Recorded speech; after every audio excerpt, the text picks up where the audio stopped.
Hello friends, welcome to UPSC Niti. ये है हमारा डेली क्विज फॉर यूपीएससी और आज है 28 मार्च 2017। सो हमारे आज के क्वेश्चन देखने से पहले देख लेते हैं हमारे आज के topic.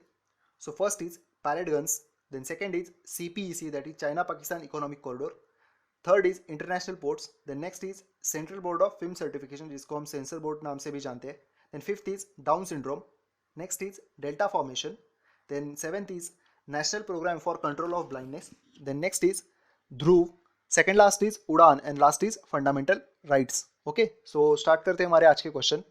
So first is consider the following facts about pellet guns and choose the correct statement. Pellet gun के बारे में हमें करेक्ट स्टेटमेंट जो है वो चूज करना है। So first is pellet are loaded with lead and once fired they disperse in huge numbers, they don't follow a definite path. तो जी यहाँ पे बताया गया कि ये लीड लोडेड होते हैं, यू एक बार अगर फायर किया जाए तो हाई नंबर्स में डिस्पर्स होते हैं और साथ ही साथ ये कोई डेफिनेट पाथ फॉलो नहीं करते। ये फर्स्ट स्टेटमेंट है। Next is pellet can penetrate the skins soft tissue, मतलब हमारी स्किन की जो सॉफ्ट टिश्यूज होती है ना, इनको ये पेनिट्रेट कर सकता है, ऐसा सेकेंड स्टेटमेंट है।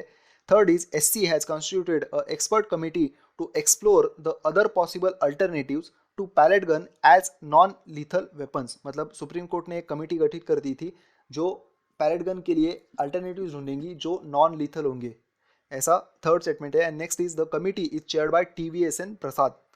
तो ये हमें इसमें से कौन से करेक्ट है ये बताना है, तो आप ऑप्शन देख लीजिए, मैं बता देता हूँ। जी फर्स्ट स्टेटमेंट जो है वो करेक्ट है, क्योंकि ये एक कोई पाथ फॉलो नहीं करती है और जब भी फायर करते हैं ना कोई, तो ये ह्यूज नंबर्स में एट अ टाइम डिस्पर्स होते हैं ये लीड जो है वो, और मतलब इसी वजह से ये किसी को भी स्किन पे कहीं से भी लग सकती है और ये पेनिट्रेट कर सकते हैं। आपने न्यूज़ में देखा होगा कि आंखों को लगी हुई थी, जुलाई में जब ये इसके बारे में न्यूज़ आ रही थी, तो आंखों को लगने की वजह से कुछ लोगों की विजन में अफेक्ट हुआ था, ऐसा ये सेकेंड स्टेटमेंट जो है वो भी करेक्ट है। देन थर्ड जो है वो इनकरेक्ट है, क्योंकि जो एससी है उसके द्वारा कोई एक्सपर्ट कमेटी नहीं बनाई गई। ये जो कमेटी है वो होम मिनिस्ट्री द्वारा बनाई गई है अल्टरनेटिव जो है पैलेट गन को ढूंढने के लिए, और ये हेड की गई है टीवीएसएन प्रसाद द्वारा, और उसने रिकमेंड किया है पावा शेल्स यूज करने के लिए। ओके, तो फर्स्ट करेक्ट है, सेकंड करेक्ट है एंड फोर्थ करेक्ट है, आंसर हो जाता है सी। तो ये न्यूज़ है, एससी ने पूछा है सेंटर को कि आप अल्टरनेटिव ढूंढिए इसके लिए, पैलेट गन्स के लिए। तो जैसे कि हमने कहा कि राजनाथ सिंह जी जो है हमारे होम मिनिस्टर, उन्होंने एक 7 मेंबर्स की एक्सपर्ट कमेटी गठित कर दी गई थी, और इसके हेड जो थे वो है टीवीएसएन प्रसाद। तो यहाँ पे सुप्रीम कोर्ट का जो स्टैंड है वो क्या है, तो ये स्टैंड ये है कि इन्होंने कहा है कि जम्मू कश्मीर में जो क्राउड है, अगर कोई प्रोटेस्ट होते हैं तो वहाँ पे कंट्रोल करने के लिए पैलेट गन जो है वो यूज़ नहीं करनी है, ऐसा सुप्रीम कोर्ट का स्टैंड है। और ये जो स्टैंड होते हैं ना सुप्रीम कोर्ट के हमारे देश के इंटरनेशनल नेशनल इश्यूज़ पे, ये हमें पता होनी चाहिए, आप मेंस में इसको लिख सकते हो अच्छे से। और साथ ही साथ ये पैलेट गन जो है वो सबसे पहले कब यूज़ की गई जम्मू कश्मीर में, तो 2010 में। 2010 में भी ऐसे स्टोन पेल्टिंग के प्रोटेस्ट हुए थे और उस वजह से तब 100 लोगों की जान भी गई थी। और पुलिस ने बताया कि ये जो कार्ट्रिज होता है वो एक पैलेट गन में, मतलब एक एक अगर जो कार्ट्रिज होता है ना, अगर उसको फायर कर दिया जाए तो वहाँ से बहुत ज़्यादा जो बॉल होते हैं, जो बॉल बेरिंग जैसे लगते हैं, वो लीड जो है पैलेट, वो एक ही बार में डिस्पर्स होते हैं, और उस वजह से ना होता ऐसे है कि लोगों को कहीं पे भी लग सकते हैं ये। अभी लोग ऐसा चाहते हैं कि इन पे बैन लाया जाए, और इसके लिए पावर शेल जो है वो रिकमेंड कर दिए गए हैं। अब देखते हैं next question number 2। China Pakistan economic corridor aims at connecting dash in Pakistan with dash in China. तो कौन सी दो सिटीज को या जगह को कनेक्ट करना चाहता है ये सिपेक, ये हमें पूछा गया है। So first is Chabahar port and Beijing, next is Gwadar port and Beijing, third is Chabahar port and Kashgar Xinjiang, and last is Gwadar port and Kashgar Xinjiang. तो जी ये कहाँ से कनेक्ट होने वाला ये हम बता दें, तो सिपेक जो है ना वो पाकिस्तान में ग्वादर पोर्ट एंड चाइना में काशगर जो है जिंजियांग प्रोविंस में, वहां पे कनेक्ट होने वाला है, मतलब आंसर हो जाता है डी। ओके जी, ये न्यूज़ थी, चाइना जो है ना उसने अपना सीपेक प्रोजेक्ट को डिफेंड किया है, कहा है कि हमारा जो स्टैंड है कश्मीर पे, उस ये सीपेक की वजह से कोई चेंज नहीं हुआ है। और ये न्यूज़ क्यों आ रही है, तो जी सबसे पहले क्या न्यूज़ है, तो पाकिस्तान ने जो गिलगिट बाल्टिस्तान जो है, यहाँ पे ये प्रोविंस है गिलगिट बाल्टिस्तान, तो यहाँ पे इसको अपना प्रोविंस नेक्स्ट प्रोविंस डिक्लेयर किया है। इस वजह से यूके ने रिजोल्यूशन पास की है कि ये अगेंस्ट है, मतलब आप डिस्प्यूटेड है कश्मीर एरिया, तो यहाँ पे ऐसी खुद से प्रोविंस नहीं बना सकते। तो चाइना को सामने आना पड़ा और चाइना को कहना पड़ा कि सीपेक प्रोजेक्ट की वजह से हमारा कश्मीर पे जो इशू स्टैंड है वो कोई चेंज नहीं हुआ है, तो कश्मीर पे इनका स्टैंड क्या है, तो ये डिस्प्यूटेड है ऐसा ये मानते हैं भी है, और ये चाहते हैं कि ये कश्मीर इशू जो है वो डायलॉग और कंसल्टेशन से सॉल्व किया जाए। ये तो हो गई बात, लेकिन पाकिस्तान की मीडिया जो है ना वो क्या कहती है कि गिलगित बाल्टिस्तान को अपना प्रोविंस डिक्लेयर करने के लिए चाइना से ही प्रेशर आ रहा है, ऐसा न्यू पाकिस्तान की मीडिया कह रही है। देखिए मतलब चाइना एक बात कह रहा है, पाकिस्तान दूसरी बात कह रहा है, इस वजह से हो सकता है कि इन दोनों की में कुछ खटास आ सकती है, लेकिन लगता तो है नहीं, क्योंकि है ना ये जो सिपेक प्रोजेक्ट है ये चाइना की अब तक की पाकिस्तान में सबसे बड़ी इन्वेस्टमेंट है। लगभग इसने $46 बिलियन इन्वेस्ट किए है इस प्रोजेक्ट के लिए। ये भी 2014 में अभी आते वक्त है ना कुछ जो प्राइस है उसकी वो $54 बिलियन हो चुकी है। देखिए कितनी ह्यूज अमाउंट हुई हो, चाइना जो है वो पाकिस्तान में इन्वेस्ट कर रही है। और जी हमने ये बताया ग्वादर पोर्ट और जिंजियांग पोर्ट को ये कनेक्ट करने वाला है। ठीक है, तो यहाँ पे ना क्वेश्चन आ सकता है कि अगर ये मेंस में भी क्वेश्चन पूछा जा सकता है कि ये अगर पीओके से गुजर रहा है तो हमें इसका पार्ट होना चाहिए या नहीं। बाकी जो सभी देश है ना ये अभी तो इसका पार्ट हो रहे हैं, तो ऐसा नहीं होना चाहिए कि इंडिया आइसोलेट हो जाए, तो ये हमें देखना पड़ेगा। तो बाकी जो है ये यहाँ पे देखिए ये काशगर यहाँ पे है, जिंजियांग प्रोविंस है ये भी है ना, मतलब जो चाइना जो है यहाँ पे कुछ मतलब निगेटिव एक्टिविटी जो है मतलब यहाँ पे हो रही है, मतलब टेररिस्ट ग्रुप ऑर्गेनाइजेशन जो है ना यहाँ पे संख्या बढ़ रही है। सो चाइना चाहता है कि इस एरिया को कनेक्ट किया जाए सो दैट यहाँ पे डेवलपमेंट आएगी, तो जो कुछ टेररिस्ट एक्टिविटी होंगी वो यहाँ पे कम होगी। तो काशगर और ग्वादर, ठीक है, ये देख लीजिए अच्छे से। यहाँ पे बाकी भी बातें जो है यहाँ पे ये पीओके है, यहाँ पे अक्साई चीन है, और ये हमारा अभी का एलओसी, ठीक है, एलओसी और ये एलएसी। देखते हैं हमारा next question, question number 3, choose the incorrect state matches. Incorrect matches कौन से ये हमें बताना है। So first is Gwadar port जो है पाकिस्तान में, ऐसा ये का फर्स्ट स्टेटमेंट है। नेक्स्ट इज चवार पोर्ट कहाँ पे है, तो इराक में। एंड लास्ट इज त्रिनकोमाली, ये पोर्ट कहाँ पे, यमन में है, ऐसा हमें कहा गया है। तो इनकरेक्ट कौन सा ये बताना है, only 3, 2 and 3, none and 1 only. तो जी ग्वादर पोर्ट पाकिस्तान में, यह भी हमने देखा यहाँ पे, ये देखिए ग्वादर पोर्ट पाकिस्तान में। नेक्स्ट इज चबार पोर्ट जो है वो इराक में नहीं ईरान में है, ठीक है, ये यहाँ पे है, ये ईरान है यहाँ पे साइड में, और यहाँ पे लगभग यहाँ पे चबार पोर्ट है। ओके, ग्वादर पोर्ट जो है वो चाइना डेवलप कर रहा है, और जो चबार पोर्ट जो है वो इंडिया डेवलप कर रहा है। तो सेकंड जो है वो इनकरेक्ट है, क्योंकि ईरान में नहीं इराक में है। जी एग्जाम में है ना ये ऐसी छोटी सी गलतियां हो जाती हम नज़रअंदाज कर देते हैं, सो ये ध्यान से देखना है। और ये जो त्रिनकोमाली पोर्ट जो है वो येमेन में नहीं श्रीलंका में है। तो हमारा आंसर हो जाता है बी, 2 एंड 3, ये 2 एंड 3 इनकरेक्ट है। तो ये त्रिनकोमाली पोर्ट जो है वो क्यों न्यूज़ में था, क्योंकि ना श्रीलंका चाहता है कि ये पोर्ट इंडिया डेवलप करे।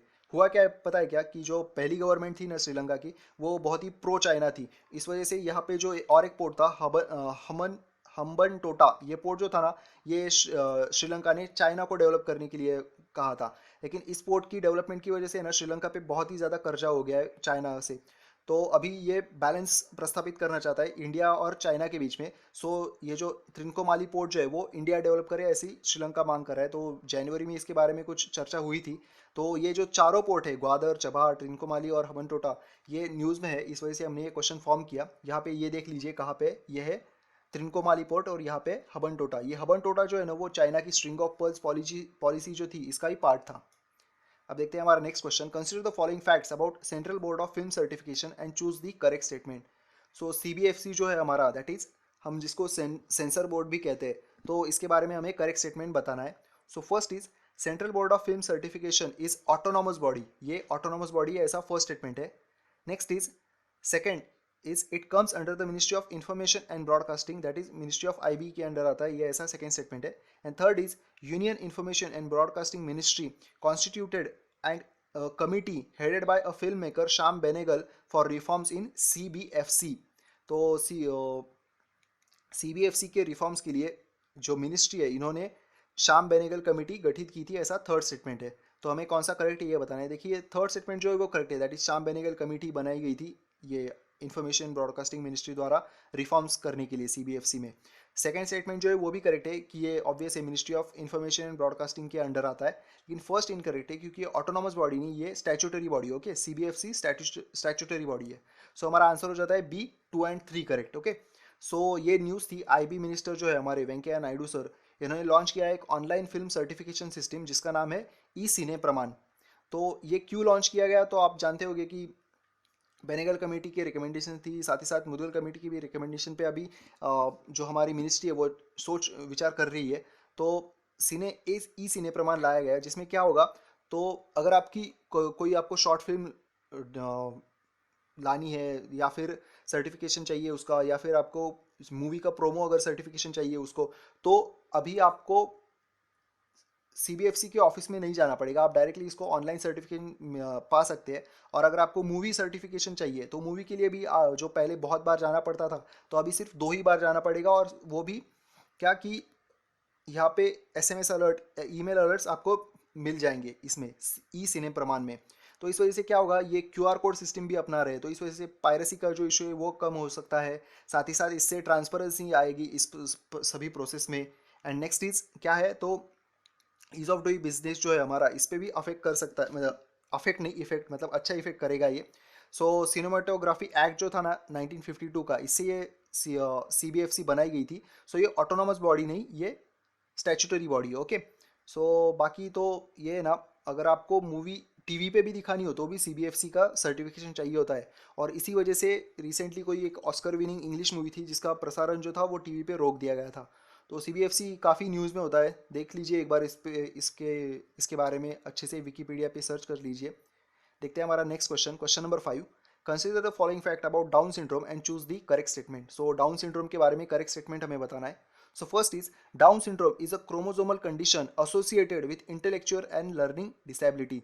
मतलब ये क्रोमोसोम जो होते हैं हमारे, इस पर इसके निगेटिव इफेक्ट से ये डाउन सिंड्रोम होता है, ऐसा फर्स्ट स्टेटमेंट है। Next is, person with Down syndrome have 21 pairs of chromosomes. जी इसमें से कौन सा करेक्ट है हमें बताना है, 1 2 बोथ एंड नन। तो जी फर्स्ट स्टेटमेंट जो है वो करेक्ट है, दैट इज ये क्रोमोसोमल कंडीशन है जिसमें इंटेलेक्चुअल और लर्निंग डिसेबिलिटी जो है वो हो जाती है डाउन सिंड्रोम में। और सेकंड जो है ना वो इनकरेक्ट है, क्योंकि इसमें ऐसा नहीं है कि 21 पेयर्स ही होती है क्रोमोसोम्स की, 23 पेयर्स होते हैं हमारे यूजुअली बॉडी में। लेकिन ये डाउन सिंड्रोम हो जाए ना, तो 21 नंबर की जो पेयर होती है क्रोमोसोम की, उसका रेप्लिका हो जाता है, मतलब एक डुप्लीकेट क्रोमोसोम इसका एक या दो जो कुछ हो जाते, और उस वजह से बॉडी में एक्स्ट्रा क्रोमोसोम हो जाते। और जो एक्स्ट्रा क्रोमोसोम होता है ना, ये अफेक्ट करता है हमारी एनालिटिकल थिंकिंग, कॉम्प्लेक्स ऑब्स्ट्रक्शंस और साथ ही साथ जजमेंट करने के लिए ये अफेक्ट करता है। ठीक है, तो न्यूज़ ये थी कि श्री थावरचंद गहलोत जो है उन्होंने national conference on down syndrome जो है उसको इनाग्रेट किया है। तो बाकी तो हमने बताया कि बिहेवियरल प्रॉब्लम्स आते हैं जो डाउन सिंड्रोम वाले पर्सन्स होते हैं उनमें, और ये 47 क्रोमोसोम हो जाते हैं, ऐसा ये बात है। एक्स्ट्रा क्रोमोसोम जो होता है वो own impact on slow down the learning process पे ये अफेक्ट करता है। जी डाउन सिंड्रोम के बारे में हमने पहले भी एक क्वेश्चन अच्छे से कवर किया था, आप चाहे तो वो भी देख सकते हैं। देखते हैं हमारा question number 6। Consider the following statements. First is, the west flowing rivers contain very less amount of slit and due to its fast speed it cannot make delta. मतलब फर्स्ट क्या है, तो वेस्ट फ्लोइंग रिवर जो है वो कम amount में slit जो है वो कैरी करती है, और इनका स्पीड ज़्यादा होने की वजह से ये डेल्टा फॉर्म नहीं कर सकती, ऐसा फर्स्ट स्टेटमेंट है। Okay, next is, rivers arriving into sea with high tidal range will not form delta because the changes in the tidal area will wash away the sediments brought by the river। मतलब क्या है कि अगर tidal area में river जो है वो आ रही है, और अगर सेडिमेंट्स ला भी रही है, तो जो टाइड है ना वो अपने साथ वो खींच लेती है, इस वजह से यहाँ पे भी क्या हो नहीं सकता, ये डेल्टा हो नहीं सकता, ऐसा सेकेंड स्टेटमेंट है। And third is, the western flowing rivers in the fault region created by mountains Vindhya and Satpura which are rocky and devoid of any alluvial material, hence no delta is form. मतलब इस वजह से भी कि यहाँ पे rocky mountains है western side पे बहुत ज़्यादा, और साथ ही साथ एल्यूवियल मटेरियल जो है ना वो प्रेजेंट नहीं होने की वजह से यहाँ पे डेल्टा फॉर्म नहीं होता, ऐसा थर्ड स्टेटमेंट है। तो कौन सा करेक्ट है ये हमें बताना है। तो जी आप पॉज करके थोड़ा भी चाहे तो सोच सकते हो, अगर आप सोचेंगे ना तो आपको पता चलेगा कि ये तीनों स्टेटमेंट जो है वो करेक्ट है। ओके, आई डोंट थिंक कि इस पे आपको कोई एक्सप्लेनेशन चाहिए भी होगा, क्योंकि अभी हमने बताते वक्त स्टेटमेंट बताते हुए इसको अच्छे से एक्सप्लेन कर दिया है। सो आंसर है इसका सी। आई होप अगर आपको चाहिए हो एक्सप्लेनेशन तो हम कल की वीडियो में डाल देंगे, आप कमेंट्स में बताइए आपको एक्सप्लेनेशन चाहिए हो तो। देखते हैं हमें इसका question number 7। Consider the following facts about national programme for control of blindness and choose the correct statement. So NPCB जो है उसके बारे में करेक्ट स्टेटमेंट हमें बताना है।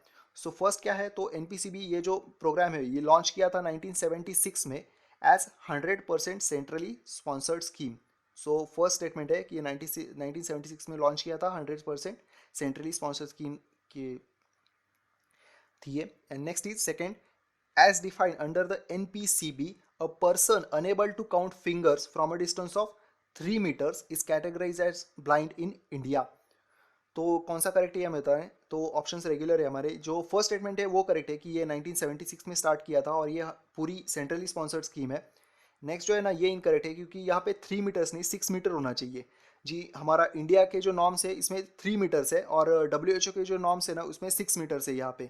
और न्यूज़ भी यही है कि अभी हम सोच रहे हैं कि हमारी जो डेफिनेशन है ब्लाइंड पर्सन की तो ये 6 मीटर से घटा के 3 मीटर्स करनी चाहिए.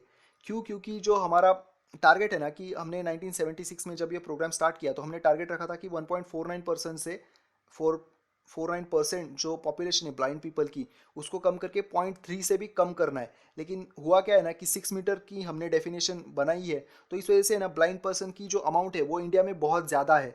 तो हम ये सोच रहे हैं कि हम भी अभी स्टैंडर्ड जो नॉर्म्स है उसे फॉलो करेंगे. यही न्यूज़ है, India redefines blindness to meet WHO stipulations. Okay. और कैसे करना है ये? To reduce the backlog of blindness through identification and treatment of blind. मतलब आइडेंटिफाई करना है ब्लाइंड पर्सन को और ट्रीटमेंट प्रोवाइड करना है. कौन कौन सी लेवल पे? Primary, secondary and tertiary level पे. ठीक है. प्राइमरी लेवल, सेकेंडरी मतलब कैसे कि ब्लाइंडनेस की लेवल जैसी होगी वैसे उनको ट्रीटमेंट प्रोवाइड करनी है based on the assessment on overall burden of visually impaired in the country. ठीक है. तो ये याद रखना है 6 मीटर जो है वो हमारी NPCB की रेंज है और WHO की रेंज जो है वो है 3 मीटर्स. ऑलराइट. और ये 1.49% है और यह इसके कम कर घटा के करना है 0.3%. लेकिन ये 0.3% भी बहुत ज़्यादा है क्योंकि हमारी जो पॉपुलेशन है वो लगभग 125 करोड़ है. तो 125 करोड़ के 0.3 वो भी लाखों में होते हैं. ठीक है. तो ये भी कम करना है. तो देखते हैं हमारा next question. Question number 8, recently Dhruv was in news, what is it? तो ये ध्रुव क्या है ये हमारा क्वेश्चन है. So first is, it is an aircraft carrier recently decommissioned from Indian Navy. Next is, it is an anti-missile system launched by DRDO. And C is, it is the indigenously developed advanced light helicopter. And last is, it is a character cited in the famous Indian epics. ये जो last option है मेरे friend ने ऐसे ही डाल दिया है आपको गुमराह करने के लिए. ये तो आंसर नहीं है डी. और ए आंसर ये भी नहीं है क्योंकि ये डीकमीशन जो हुआ है वो विराट हुआ था. एयरक्राफ्ट कैरियर विराट हुआ था, INS विराट. तो ए आंसर भी नहीं है. बी भी नहीं है क्योंकि ये DRDO द्वारा कोई मिसाइल नहीं बनाया गया. इसका आंसर है सी, दैट इज ये indigenously develop light helicopter vehicle. Helicopter है ये. ओके. Advance light helicopter. और इसको बनाया गया है HAL द्वारा. और इसका जो इंजन है ना ये इसका नाम दिया है शक्ति इंजन और ये बनाया गया है HAL और जो फ्रांस की कंपनी है टर्बोमेका इन दोनों के द्वारा इसका इंजन बनाया गया है. इंडिजिनियसली डेवलप है. और ये न्यूज़ में क्यों है? तो श्रीलंका चाहता है कि हम ये इसको बेचे, श्रीलंका को बेचे. तो श्रीलंका से बातें चल रही है और साथ ही साथ बाकी कुछ साउथ एशियन कंट्रीज जो है ना हमारी साउथ ईस्ट एशियन कंट्रीज वो भी ध्रुव मांग रही है. ठीक है. तो देखते हैं अब हमारा next question. Question number 9, consider the following fact about Udan and which of these are correct. So under the scheme, a traveler can buy tickets at rupees 2,500 only. First statement ये बताया गया है. Next is the objective of a scheme was उड़े देश का आम नागरिक. Okay. उड़ान, ये मोदी जी ने इसको काफ़ी इनोवेटिव नाम दिया है, उड़ान, उड़े देश का आम नागरिक.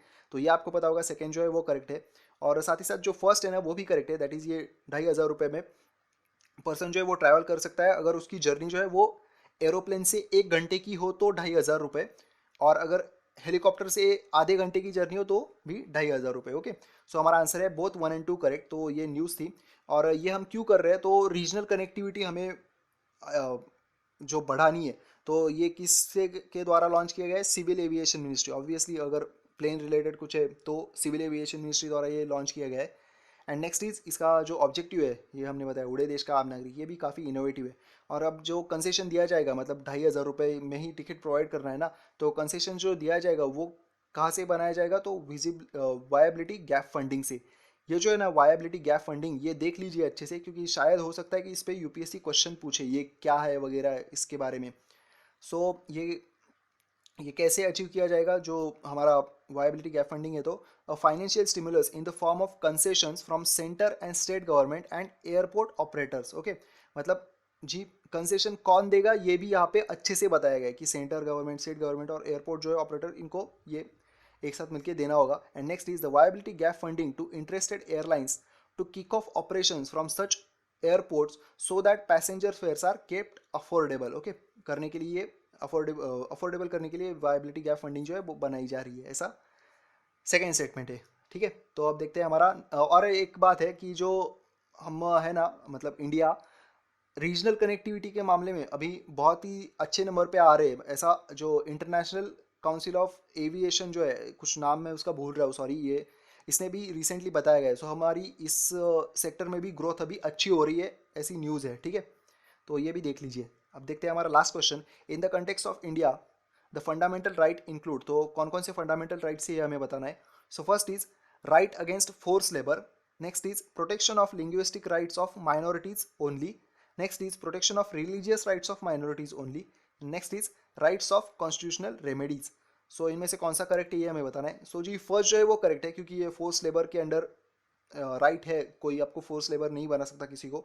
सो फर्स्ट करेक्ट है। सेकंड इनकरेक्ट है, क्योंकि यहाँ पे ओनली नहीं चाहिए, दोनों पे ओनली नहीं चाहिए। जो लिंग्विस्टिक और रिलीजियस राइट है ना, वो सभी को प्रोवाइड कर दी गई है। सो सेकंड एंड थर्ड जो है वो इनकरेक्ट है, एंड लास्ट जो है वो भी करेक्ट है, कॉन्स्टिट्यूशनल रेमेडीज। ये तो मतलब जो अम्बेडकर सर जो है, जिन्होंने हमारे कॉन्स्टिट्यूशन के निर्माता, उन्हें इसको ही सबसे इंपॉर्टेंट आर्टिकल बताया है। ठीक है, तो हमारा आंसर है दैट इज A1 and 4। तो फंडामेंटल राइट जो है वो हमारे कॉन्स्टिट्यूशन के पार्ट 4 में है, और जस्टिसेबल है। मतलब अगर किसी के फंडामेंटल राइट्स का हनन होता है तो आप डायरेक्टली सुप्रीम कोर्ट में जाके उनको फिर से पा सकते हैं। ठीक है, और कौन कौन से फंडामेंटल राइट्स है तो ये देख लीजिए। Right to equality, right to freedom, right against exploitation, right to freedom and of religion, next is cultural and educational right, then seventh is right to property. Right to property जो ना ये अभी cancel कर दिया गया है बाद में। और next seventh is right to constitutional remedies. ये जो है ना राइट टू प्रॉपर्टी, ये 44th अमेंडमेंट जो 1978 में की गई थी, इससे अभी निकाल दिया गया है। अभी ये फंडामेंटल राइट नहीं है, राइट टू प्रॉपर्टी, अभी ये सिर्फ लीगल राइट है। ओके, लीगल राइट है। तो अभी हमारे 6 राइट्स है। और ये जो है ना हमारी फ्रीडम, इसके बारे में हमने एक वीडियो बनाया है, तो आप सबसे पहला वीडियो था हमारा वो, चाहे तो आप वो देख सकते हैं। हमने इसको अच्छे से मतलब कैसे याद रखे इसके लिए वीडियो बनाया था। ठीक है फ्रेंड्स, तो ये थे हमारे आज के क्वेश्चन। आई होप हमने अच्छे से कवर किया और आपको अच्छे से समझ आ गए होंगे। So keep studying and have a happy wonderful day ahead. Thank you so much.